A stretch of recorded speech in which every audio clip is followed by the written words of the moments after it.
नमस्कार दोस्तों, स्वागत है आप सभी का डेसिमल में। आज की वीडियो में हम लोग फैक्ट फॉर टेट सीरीज को कंटिन्यू करेंगे। जैसा कि आपको पता है कि fact for TET series decimal के द्वारा super TET, UP TET, C TET, MP TET, REET, Bihar TET, UP Lekhpal, UP police और अन्य एग्जाम्स के लिए चलाई जा रही है, जो कि इन एग्जाम्स में काफ़ी हेल्पफुल होगी आप लोगों के लिए। तो फैक्ट फॉर टेट सीरीज को फॉलो कीजिए, ठीक है। और चैनल को अगर सब्सक्राइब नहीं किया है तो सब्सक्राइब कर लीजिए और बेल आइकन को प्रेस कर लीजिए।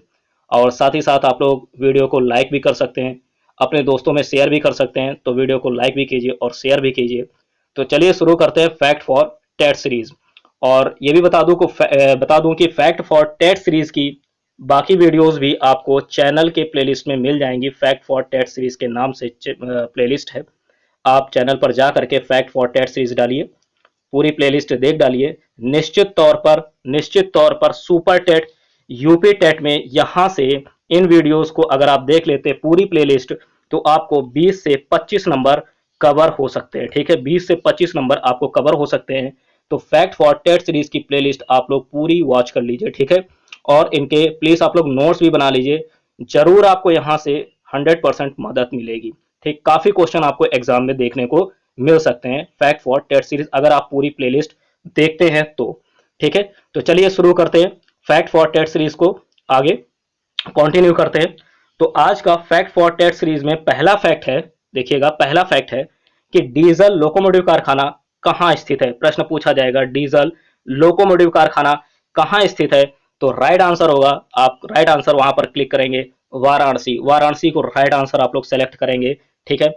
और प्रश्न में आपको 4 ऑप्शन दिए होंगे, वाराणसी, कानपुर, ठीक है, और अन्य 2 राज्यों के नाम भी दिए जा सकते हैं, देहरादून, ठीक है। तो चौथा हो सकता है इनमें से कोई नहीं। तो राइट आंसर आप लोग सेलेक्ट करेंगे वाराणसी, ठीक है, वाराणसी। और वाराणसी कहाँ है? उत्तर प्रदेश में स्थित है, उत्तर प्रदेश में, ठीक है। हो सकता है कि डीजल लोकोमोटिव कारखाना पूछ लिया जाए कहाँ है तो आपको वहां पर जरूरी नहीं कि वाराणसी दिया जाए, हो सकता है राज्य ही पूछ लिया जाए, तो आपको उत्तर प्रदेश याद रखना। उत्तर प्रदेश के वाराणसी में स्थित है डीजल लोकोमोटिव कारखाना, ठीक है। बढ़ते हैं अगले फैक्ट की ओर। अगला फैक्ट है, उत्तर भारत का मैनचेस्टर किसे कहते हैं। प्रश्न आपको यहां ध्यान दीजिएगा, उत्तर भारत का मैनचेस्टर, उत्तर भारत का मैनचेस्टर किसे कहते हैं। तो राइट आंसर आप लोग सेलेक्ट करेंगे कानपुर। किसे कहते हैं? कानपुर को उत्तर भारत का मैनचेस्टर। शब्द को ध्यान दीजिएगा, शब्द को ध्यान दीजिएगा, उत्तर भारत का, ठीक है। उत्तर भारत का मैनचेस्टर काफी ज्यादा इंपॉर्टेंट है, ठीक है। प्रश्न काफी ज्यादा इंपॉर्टेंट है, पूछा भी गया है कई एग्जाम्स में। आगे बढ़ते हैं, बौद्ध धर्म के त्रिरत्न आपको याद रखना है कि बौद्ध धर्म के त्रिरत्न कौन कौन से हैं। बौद्ध धर्म के त्रिरत्न कौन कौन से हैं? तो इनके त्रिरत्न हैं बुद्ध, धम्म और संघ, ठीक है। बुद्ध, धम्म और संघ, ये बौद्ध धर्म के त्रिरत्न कहलाते हैं, बौद्ध धर्म के त्रिरत्न कहलाते हैं, ठीक है। अगला फैक्ट देखते हैं फैक्ट फॉर टेट सीरीज में। अगर बौद्ध धर्म के त्रिरत्न बुद्ध, धम्म और संघ है, तो आपको साथ ही साथ ये फैक्ट भी याद रखना है कि बौद्धों का सबसे पवित्र त्योहार कौन सा है। बौद्धों का सबसे पवित्र त्योहार, तो याद रखिएगा बैसाख पूर्णिमा। ऑप्शन में बैसाख पूर्णिमा आपको मिलेगा, ठीक है। तो आप लोग बैसाख पूर्णिमा पर, ठीक है, राइट आंसर क्लिक करेंगे, राइट आंसर बैसाख पूर्णिमा आप लोग सेलेक्ट करेंगे, ठीक है। बढ़ते हैं अगले फैक्ट की ओर, फैक्ट फॉर टेट सीरीज में। फैक्ट फॉर टेट सीरीज में अगले फैक्ट की ओर बढ़ते हैं।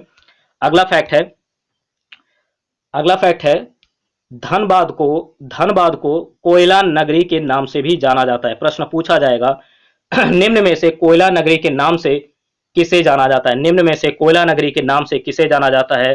तो ध्यान दीजिएगा, वहां पर 4 ऑप्शन होंगे, आपको धनबाद सेलेक्ट करना होगा, धनबाद राइट आंसर क्लिक करना होगा, ठीक है। क्या? धनबाद कोयला नगरी के नाम से जाना जाता है, ठीक है। अगला फैक्ट देखेंगे, मेघालय राज्य की भाषा आपको याद रखना है, ठीक है। मेघालय राज्य की भाषा, ध्यान दीजिएगा, सुपर टेट में कई सब्जेक्ट हैं, तो आपको हर सब्जेक्ट को अच्छे से पढ़कर जाना है, ठीक है। और फैक्ट फॉर टेट सीरीज में आपको हर टॉपिक से प्रश्न देखने को मिलेंगे, ठीक है। तो आप लोग चैनल को सब्सक्राइब कर लीजिए इसी तरह के वीडियोस के लिए। निश्चित तौर पर आपको यहाँ से अपनी तैयारी में आपको कुछ ना कुछ फर्क देखने को जरूर मिलेगा। अगर आप पूरी प्लेलिस्ट वॉच करते हैं, अगर आप पूरी प्लेलिस्ट वॉच करते हैं, तो आपको निश्चित तौर पर यहाँ से काफी ज्यादा फर्क देखने को मिलेगा। तो देखते हैं अगला क्या है। मेघालय राज्य की भाषा खासी है। क्या है? खासी, ठीक। याद रखिएगा, मेघालय राज्य की भाषा क्या है? खासी। चार ऑप्शन होंगे आपको, आपके पास चार ऑप्शन होंगे। या इस तरह भी पूछा जा सकता है कि खासी खासी किस राज्य की भाषा है? मेघालय और तीन नागालैंड, इस तरह से दिया जाएगा। आसाम, ठीक है। तो राइट आंसर आप क्लिक करेंगे मेघालय। मेघालय राज्य की भाषा खासी है। क्या है? खासी। अगला देखेंगे, नदियों के किनारे स्थित शहर भी पूछे जा सकते हैं आपको सुपर टेट और यूपी टेट में भी आ जाते हैं, ठीक है। तो आप लोग देखिएगा, अगला प्रश्न है, फैक्ट है, विजयवाड़ा कृष्णा नदी के किनारे स्थित है। प्रश्न पूछा जाएगा कि विजयवाड़ा किस नदी के किनारे स्थित है? तो राइट आंसर याद रखेंगे, राइट आंसर याद रखेंगे, विजयवाड़ा कृष्णा नदी के किनारे स्थित है। किस नदी के किनारे है? कृष्णा नदी के किनारे, ठीक। अगला देखिएगा, जलप्रपात से है। जलप्रपात से बहुत ही ज्यादा इंपॉर्टेंट है ये जलप्रपात। जोग जलप्रपात पूछा जाएगा किस राज्य में स्थित है, या जोग जलप्रपात स्थित है, और चार ऑप्शन आपको दे दिए जाएंगे, कर्नाटक, केरल, सिक्किम, नागालैंड, ऐसे दे दिया जाएगा। तो राइट आंसर आप सेलेक्ट करेंगे, राइट आंसर आप वहां पर चूज करेंगे कर्नाटक। कर्नाटक, ठीक है। कर्नाटक राज्य में जोग जलप्रपात स्थित है, ठीक है। अगला फैक्ट देखेंगे, फैक्ट फॉर टेट सीरीज में आगे बढ़ेंगे। अगला फैक्ट है, नेक्स्ट है कि पनामा नहर, नोट कीजिएगा, पनामा नहर उत्तरी अमेरिका और दक्षिणी अमेरिका, उत्तरी अमेरिका और दक्षिणी अमेरिका को जोड़ने वाली नहर है। जोड़ने वाली नहर है, ठीक है। पनामा नहर उत्तरी अमेरिका और दक्षिणी अमेरिका को जोड़ने वाली नहर है। तो ध्यान दीजिएगा, प्रश्न आपसे किस तरह पूछा जाएगा? प्रश्न आपसे पूछा जाएगा कि निम्न में से कौन सी नहर उत्तरी अमेरिका और दक्षिणी अमेरिका को जोड़ती है? निम्न में से कौन सी नहर उत्तरी अमेरिका और दक्षिणी अमेरिका को जोड़ती है? तो वहां पर भैया राइट आंसर आप क्लिक करेंगे, राइट आंसर सेलेक्ट करेंगे पनामा नहर। कौन सी नहर? पनामा नहर, ठीक है। आगे बढ़ते हैं। अगला फैक्ट है, चोल वंश के संस्थापक आप याद कर लीजिए, ठीक है। सुपर टेट में यहां से भी प्रश्न पूछे जा सकते हैं, संस्थापक से भी। तो चोल वंश के संस्थापक, चोल वंश के संस्थापक कौन थे? विजयालय थे। कौन थे? विजयालय थे चोल वंश के संस्थापक। चोल वंश के संस्थापक विजयालय, ठीक। अगला फैक्ट देखेंगे, सबसे प्राचीनतम राजवंश मौर्य वंश है। सबसे प्राचीनतम, अगर प्राचीन की बात करें, कौन सा राजवंश सबसे प्राचीनतम राजवंश है? तो याद रखिएगा, मौर्य वंश, मौर्य वंश सबसे प्राचीनतम राजवंश है। सबसे प्राचीनतम राजवंश मौर्य वंश है। अगला फैक्ट देखेंगे, फैक्ट फॉर टेट सीरीज में, फैक्ट फॉर टेट सीरीज में अगला फैक्ट देखेंगे। अगला फैक्ट है, आरबीसीज का निर्माण, आरबीसीज का निर्माण अस्थि मज्जा बोन मैरो में होता है। अस्थि मज्जा बोन मैरो में आरबीसीज का निर्माण होता है, ठीक है। प्रश्न आएगा कि आरबीसीज का निर्माण निम्न में से किस में होता है? तो राइट आंसर आप लोग वहां पर सेलेक्ट करेंगे अस्थि मज्जा बोन मैरो, ठीक है। अस्थि मज्जा में आरबीसीज का निर्माण होता है, ठीक है। अच्छे से याद कर लीजिए, आरबीसीज का निर्माण अस्थि मज्जा में होता है, ठीक है। आप लोग एक कॉपी और पेन लेकर के बैठा करिए और सारे फैक्ट एक साथ नोट कर लीजिए, ठीक है। मात्र थोड़ी ही देर में 10 से 15 मिनट में सारे फैक्ट कवर हो जाएंगे। तो इन सारे फैक्ट्स को आप लोग अपने कॉपी में नोट भी करते जाइए, ठीक है। नोट्स बनाते जाइए, एग्जाम टाइम में काफी हेल्प करेंगे ये वीडियोस, काफी हेल्प करेंगे आपको। तो चैनल को सब्सक्राइब भी कर लीजिए, ठीक है। तो आगे बढ़ते हैं। अगला है हरित गृह प्रभाव का नियम। प्रश्न पूछा जाएगा, हरित गृह प्रभाव का नियम किसने दिया? राइट आंसर होगा हैंसन। हैंसन ने हरित गृह प्रभाव का नियम दिया है, ठीक है। अगला फैक्ट देखते हैं, अगला फैक्ट देखते हैं, फैक्ट फॉर टेट सीरीज में अगला फैक्ट है, मानव शरीर में रक्त की मात्रा शरीर के भार का लगभग कितने प्रतिशत होती है? प्रश्न पूछा जाएगा आपसे कि मानव शरीर में रक्त की मात्रा शरीर के भार का लगभग कितने प्रतिशत होती है? तो याद रखिएगा 7%। कितने होती है? 7% होती है, ठीक है। 7% होती है। आप लोग याद रखिएगा, मानव शरीर में रक्त की मात्रा शरीर के भार का लगभग 7% होती है। नेक्स्ट देखेंगे, अगला फैक्ट है, तीसरी पंचवर्षीय योजना, ठीक है। ऐसे प्रश्न पूछ लिया जाता है कि बताइए निम्न में से तीसरी पंचवर्षीय योजना का कार्यकाल या अवधि कब तक थी? निम्न में से तीसरी पंचवर्षीय योजना की अवधि कब से कब तक थी?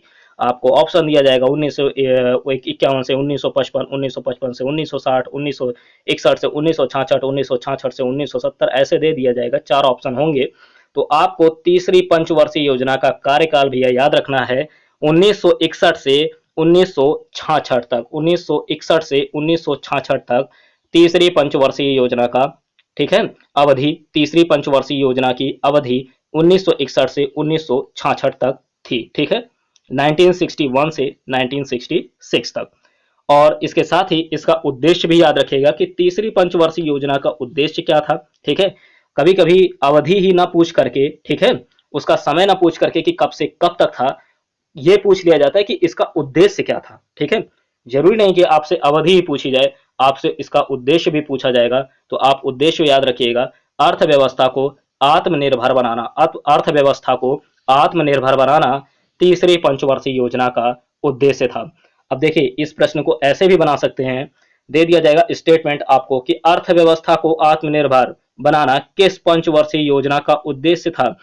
तृतीय पंचवर्षीय योजना, दूसरी पंचवर्षीय, द्वितीय पंचवर्षीय योजना, चतुर्थ या पहली। तो राइट आंसर आप सिलेक्ट करेंगे, तीसरी पंचवर्षीय योजना का उद्देश्य था अर्थव्यवस्था को आत्मनिर्भर बनाना। ठीक है, प्रश्न को आप लोग इस तरह से याद करिए। देखिए, एमसीक्यूज में सिर्फ ये होता है कि आपको 4 ऑप्शन दे दिए गए, आपने ऑप्शन भी रट लिए, ठीक है, और राइट आंसर भी क्लिक कर लिया, सिलेक्ट कर लिया, वहां से आपने उसे भी याद कर लिया। लेकिन इस तरह से स्टेटमेंट याद रखिए और प्रश्न अपने से बनाने की भी प्रैक्टिस कीजिए कि किस तरह से वहां से आपको प्रश्न पूछा जाए, तो आप हर तरह से तैयार रहें। ठीक है, किसी भी तरीके से प्रश्न पूछा जाए तो हर तरीके से आप तैयार रहें। इस तरह से भी अगर प्रश्न पूछा जाए कि निम्न में से अर्थव्यवस्था को आत्मनिर्भर बनाना किस पंचवर्षीय योजना का उद्देश्य था, तो आपको तुरंत वहां पर माइंड में क्लिक होना चाहिए कि तीसरी पंचवर्षीय योजना का उद्देश्य था अर्थव्यवस्था को आत्मनिर्भर बनाना, और इसकी अवधि 1961 से 1966 तक थी। ठीक है, आगे बढ़ते हैं। अगला फैक्ट है डॉक्टर एनी बेसेंट का उपनाम। ठीक है, देखिए उपनाम से भी प्रश्न पूछ लिए जाते हैं। तो डॉक्टर एनी बेसेंट का उपनाम था माता बसंत। क्या था? माता बसंत। इन्हें माता बसंत के नाम से भी पुकारा जाता था, डॉक्टर एनी बेसेंट जी को। ठीक है, डॉक्टर एनी बेसेंट जी को माता बसंत के नाम से भी पुकारा जाता था, इन्हें माता बसंत भी कहते थे। अगला फैक्ट देखेंगे, सिख संप्रदाय, ठीक है, नोट कीजिएगा, सिख संप्रदाय की स्थापना गुरु नानक जी ने की थी। ठीक है, सिख संप्रदाय की स्थापना गुरु नानक जी ने की थी। ठीक, इस स्टेटमेंट को भी आप याद रखेंगे।